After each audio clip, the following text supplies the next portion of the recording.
আমাদের মাঝে উপস্থিত আছেন আমাদের বাংলাদেশ সড়ক পরিবহন শ্রমিক ফেডারেশনের মধ্যে একমাত্র একটি সংগঠন আছে নারী চালক।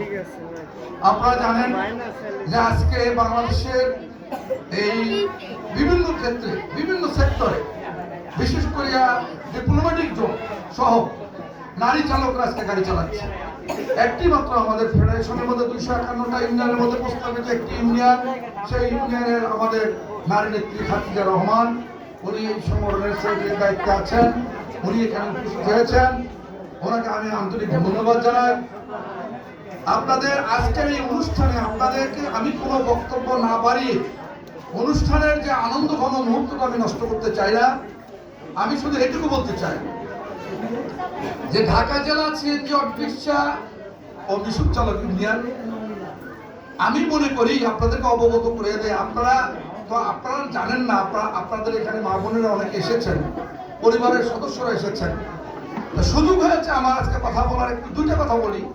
আপনাদের এই প্রিয় নেতারা এই সংগঠনটা গাড়ি ছোট, কিন্তু তাদের পরিশ্রম, তাদের মেধা, তাদের নেতৃত্ব কিন্তু অনেক বড়।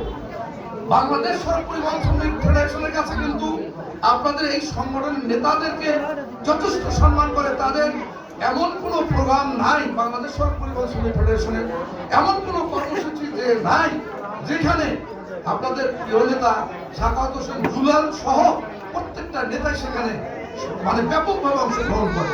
এই জন্য ফেডারেশনের একদম উচ্চ পর্যায় থেকে নিচের পর্যায় পর্যন্ত সবাই এই সংগঠনের প্রতি একটি মায়া, মমতা এবং আন্তরিকতা আছে, সার্বক্ষণিক দৃষ্টি আছে। আমি ব্যক্তিগতভাবে মনে করি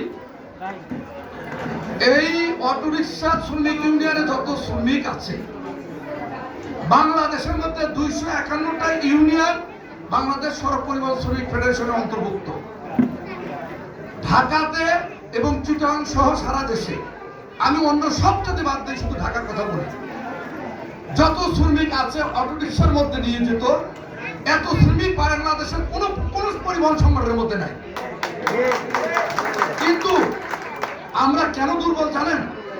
আপনাদের প্রিয় নেতা সাখাওয়াত হোসেন দুলাল কিছু বলে গেছে, আর আমি আজকে ওই কথাগুলো বলবো না। আমাদের একে অপরের সংগঠনের সাথে আন্তরিকতার অভাব।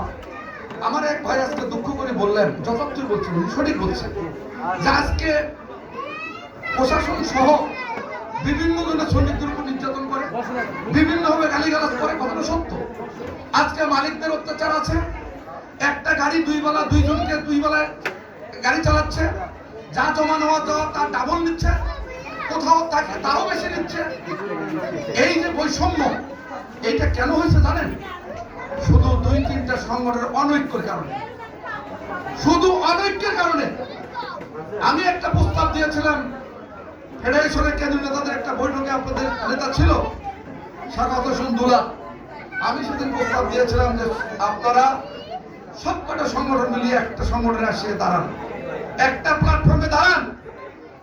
আরেকটা প্রস্তাব দিয়েছিলাম আমি, দ্বিতীয় প্রস্তাব সেটা ছিল যে থানাওয়ারি প্রত্যেকটা সংগঠনকে আপনারা একটা করে সাব কমিটি করে দেন। প্রত্যেকটা এলাকার কোনো মালিকরা যাতে কোনো শ্রমিকের উপর জুলুম অত্যাচার করতে না পারে। এবং সংগঠন চলার জন্য আমি বলেছিলাম বেশি টাকা দরকার নেই, 5 কোটি টাকা দেবেন, 2টা কোটি টাকা দেবেন কেন্দ্রে, আর 3 টাকা দেবেন এলাকায় যারা থাকবে। কারণ 2টা টাকা যদি আপনার কল্যাণ ফান্ডের জন্য আসতো, তাহলে আজকে যদি আপনার 15,000 গাড়ি আছে, গাড়ি যদি 15,000 হয়, আচ্ছা 10,000 যদি হয়, তাহলে 1 টাকা করে এলে হবে কত? 10,000। আর 2 টাকা করে এলে হবে কত? 20,000।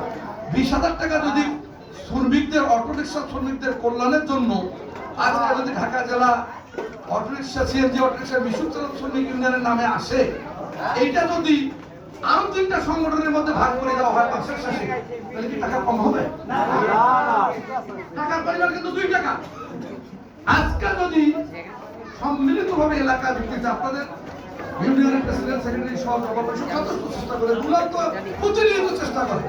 আমি বারবার বলেছিলাম অন্য সংগঠনগুলোকে আপনারা ঐক্যবদ্ধ হয়ে আসেন, আসি একটা প্ল্যাটফর্মে আসেন। এই যে মালিকরা আমার ভাই বললো, আপনারাও জানেন, আমিও জানি, মালিকরা আজকে একটা গাড়ি 1400 টাকা 1600 টাকা জমা নিচ্ছে, 2 হাতে গাড়ি চালাচ্ছে, এক হাতে গাড়ি চালা অনেকে জমা রেখে দিচ্ছে, বিভিন্ন কারণে টাকা পয়সা এই যে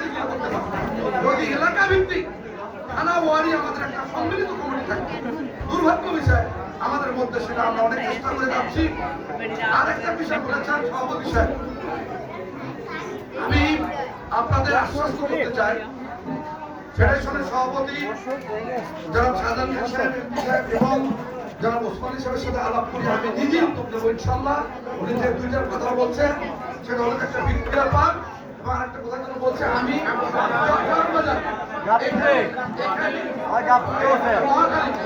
এইটা যত তাড়াতাড়ি সম্ভব আমাদের দুইটা টার্মিনাল আছে এখানে, গাবতলী মহাখালী আমাদের আছে এখানে, বিক্রিয়া পার্ক এখানে আমারও লোকজন আছে, যত তাড়াতাড়ি সম্ভব ইনশাল্লাহ এটা বন্ধ করা বাড়াবো না।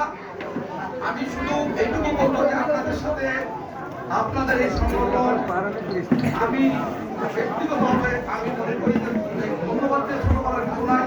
এই পরিবার পরিজন নিয়ে এই ধরনের অনুষ্ঠানগুলো করে এটা কিন্তু আমাদের সাংস্কৃতিক উন্নয়নের সংগঠনের মধ্যে থাকে। এমনকি আমাদের অনেক অনেক বড় বড় বড় গাড়ির বাস বলেন ট্রাক বলেন অনেক সংগঠনের মধ্যে এই যে মিলন মেলাটা আজকে করা হয়েছে, এই যে মাঝে মধ্যে যেটা আপনাদের সেক্রেটারি সাহেব যেটা বললেন স্বাগত সুবিধা যে পিকনিকের ব্যবস্থা করা, এই যে আন্তরিকতার বহিঃপ্রকাশ।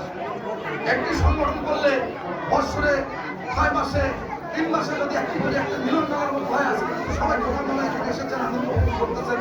আমার মনে হয় এই উদ্যোগটাকে সাধুবাদ জানায়। এটা আমাদের অন্য সংগঠনগুলো এখান থেকে আরো শিক্ষা নেবে। আমি কথা না বাড়িয়ে আজকে এই আনন্দঘন মুহূর্তের বিতর্কে যাবো না। অনেক আলোচনা আছে, অনেক আলোচনা করা যাবে। শুধু এইটুকু করবো, পরিকল্পনা নিয়ে আসছেন, আমরা কিন্তু একে অপরের সাথে কাঁধে কাঁধ মিলিয়ে আমরা চলি। আজকে এই ঢাকা জেলার শিল্পী অর্কেস্ট্রা শ্রমিক ইউনিয়ন, আমি আগেই বলেছি গাড়ি ছোট হতে পারে, নেতৃত্বের পরিধি কিন্তু অনেক বড়। আমাদের